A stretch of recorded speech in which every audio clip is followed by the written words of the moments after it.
Welcome back to Benny's Custom Works, proudly supported by Sparesbox. Today, we're putting our Hughes Turbo 400 back in the Cresta.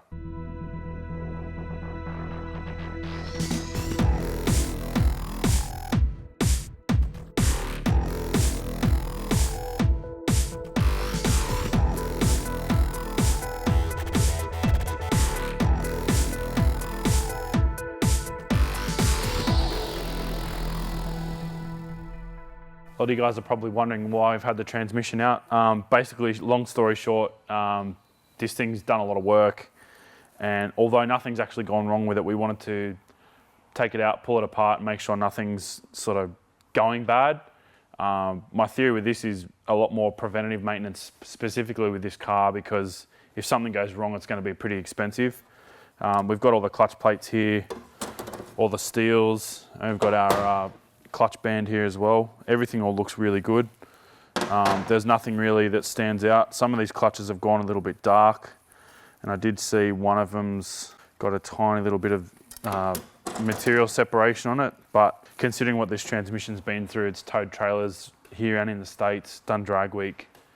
So that box has done drag week and drag challenge, and also every pass we've done in Australia. So I'd say at a rough guess, it's probably done at least 100 passes. And yeah, most of these clutches look really good. Yeah, as I mentioned, this one's gone a little bit funny, but considering what it's done, I think it's put up a pretty good fight. While we were there, we've changed out these sprags as well, just because same thing. It's basically a full refresh so that the box is all basically brand new apart from the housing and some of the other components. Obviously we've changed all of the seals and gaskets as well. There's a stack of seals in here and gaskets and O-rings and bits and pieces, so all of those have been changed. And the more exciting thing, Pete from Hughes has also sent us a new stator for our converter, so we're going to change that over today. One thing I've also been asked about the Hughes transmissions previously is, being that they're built in Arizona, how do we service them in Australia? So Johnny's Automatics in Sydney is a authorised Hughes service centre. So they've actually done it all for us in Australia, actually in Sydney, so it's only about an hour and 20 minutes from us. So yeah, those guys handle all the Hughes repairs and maintenance stuff in Australia. I'm not sure if there's other guys in other states, but yeah, Johnny's Automatics in Sydney is definitely the place we go to. So yeah, we're going to basically just box all this stuff up, because it's actually good enough that we can use most of these as spares. So it's, yeah, I mean, if we were at drag week and I needed these parts, I'd definitely put them back in the box. So we're going to save these, and if we need them in the future, we'll definitely hold on to them. Obviously all the gaskets and seals can probably just pretty much go in the bin, but we'll keep it all together so that we know that it's all from the same transmission at the same time. We'll get into splitting this torque converter, and we'll try and fumble our way through it. I know nothing about torque converters. Pete's given me a quick how-to to change the stator. So hopefully we don't go bad with it and the torque converter works backwards.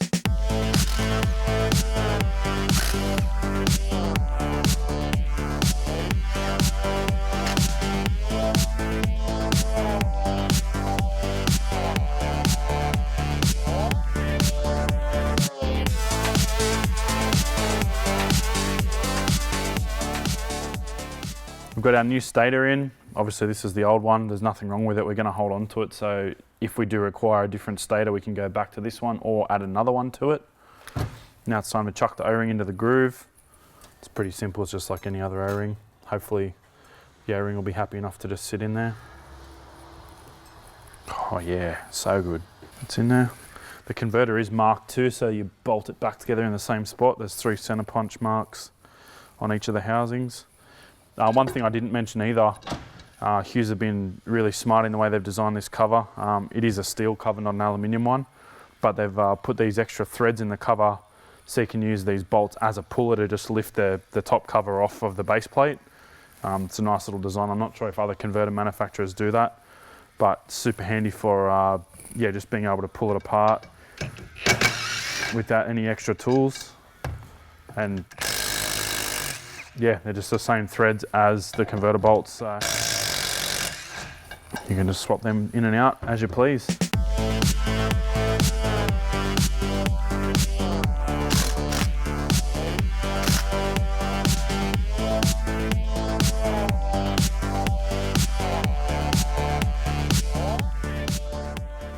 We've just gone right around and torqued the converter bolts so that it will lock the cover together evenly. We're going to go around again and check all of them. The spec that Pete's given us is 31 Newton meters with oil on the threads. All of these are still pretty oily with ATF on them. I haven't actually cleaned the bolts, so we're just going with that spec. Yeah, as I said, we've done one lap around and we're now on to the first bolt of the second lap, and there was about 8 Newton meters different than when we torqued it the first time. It's better to be checking this sort of stuff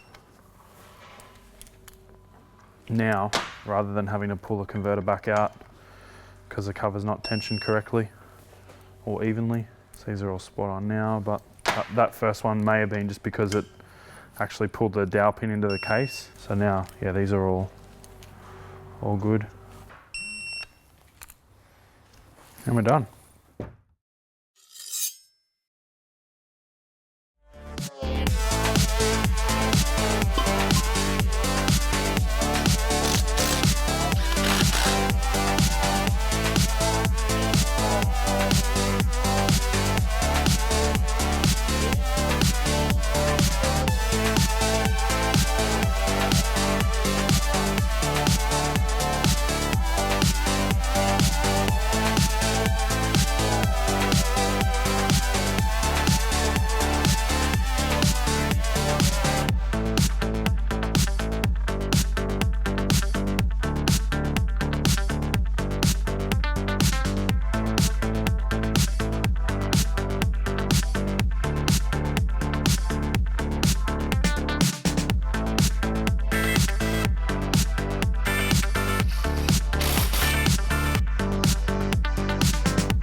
Going down.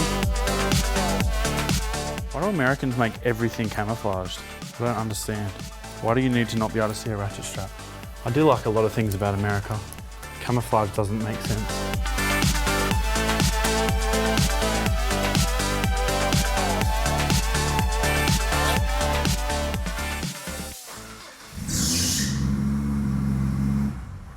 Sweet, no exhaust leak. Turn down for what?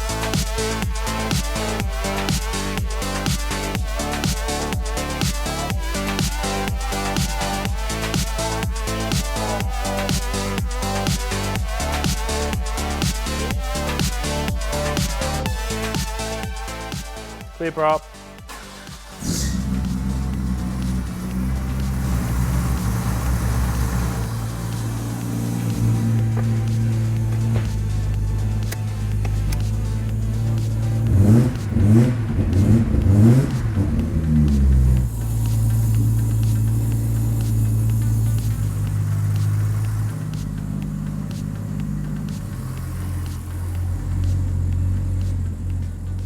Oh yeah, the coils work, yay. Go me, I didn't that up. Well, that's us done for the day. We've got the transmission in, everything's good and happy. Converter doesn't leak oil. The only problem is we've run out of the old John Deere High Guard, so we'll have to go to the local tractor shop and pick more of that up. That is actually what we're running the gearbox now, it's not a joke. So Pete got us to switch over to this from a synthetic oil we were using previously, and we've had pretty good results with that, so we're gonna keep going with that. The only problem I have found with this High Guard is it's clear, so it's so hard to see on the dipstick compared to when the oil was red. I thought about maybe getting hydraulic oil dye and changing it to like fluoro red or something, but whatever, we'll work that out later. It's fairly small problems. So yeah, thanks for watching guys, and we'll see you next time.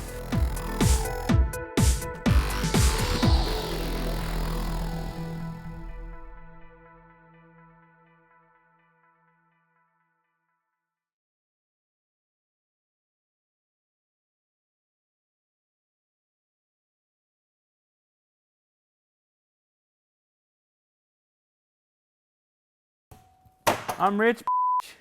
If you watch, I'll have it in backwards or some stupid